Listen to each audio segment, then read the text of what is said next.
Well, for more on this, we're joined by Jan Pospisil in Edinburgh in the UK. He's the head of research at the Austrian Study Centre for Peace and Conflict Resolution. Really good to have you with us, Jan. The African Union is urging restraint in the wake of the latest hostilities in this disputed Al-fashqa area. We've heard very little about this area in recent times. Can you give us more background and the claimants that are involved in this dispute? Well, the news feature already said it. It is a disputed area that is basically under contestation since 1904, I guess. Then there were several treaties, especially also in the 70s, of trying to solve the border conflict. It's never really worked. And then there was kind of this disagreement struck in the 2000s, whereby the territory of Al-fashqa would be legally part of Ethiopia, whereas Sudan would kind of control, and there would be a chance for both that to harvest and to kind of have like a soft border, if you wish, that enables both sides to go back and forth, and the people there just to go on with their regular lives.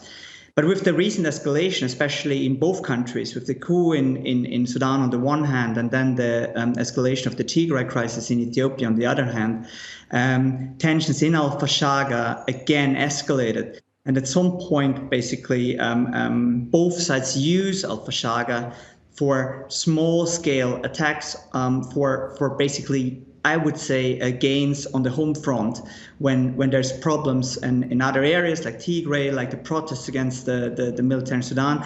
Always the tensions in Al-fashqa then go high. That's right, and these tensions over Al-fashqa feeds into wider tensions over land and water between the neighbours around the area. I'm talking specifically about Ethiopia's mega dam project on the Blue Nile. So what role does that project have in terms of stoking these tensions?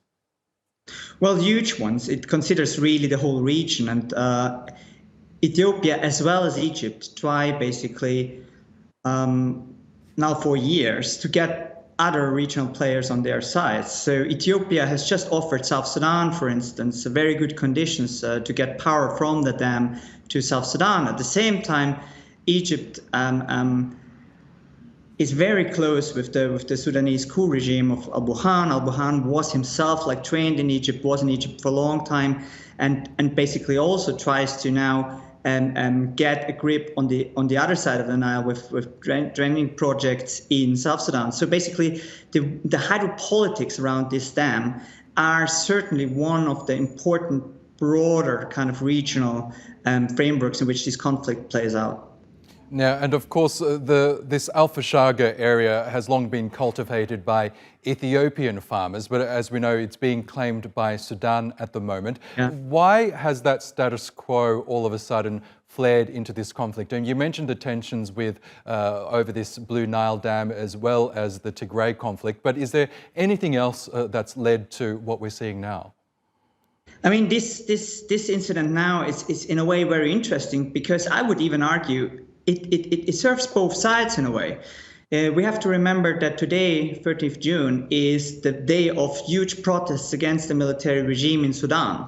So actually, there can't be anything better for the Sudanese army than this incident now, because even on social media, there were obviously support declarations. This killing was, of course, of the civil military and one civilian. This was against any kind of law and against any kind of international behavior. But on the other hand, at the moment, on a day like this, where the military regime is under pressure, and we should actually talk about the mass protests going on in the whole of Sudan, we are now talking about a Sudanese-Ethiopian border conflict where the Sudanese are in a way even in a ethically quite good position.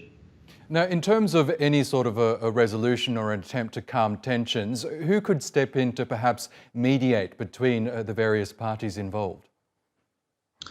I mean, I think even the two countries have by themselves the means and also the history to solve this. It hasn't always been as tight between Sudan and Ethiopia, especially in recent years. So I think, in a way, the conditions are there when it serves both sides. I think at the moment what you need is perhaps a bit of a regional supervision might come in. African Union said already, issued a statement, United Nations, we have seen this also. But I think as a whole, the conflict is not as big as that these two countries couldn't solve it by themselves. And I guess if the conditions are a bit more favorable, they will. Okay, Jan Pospisil, we will have to leave it there, but thank you very much for shedding some more light on this rather complex issue. We appreciate it.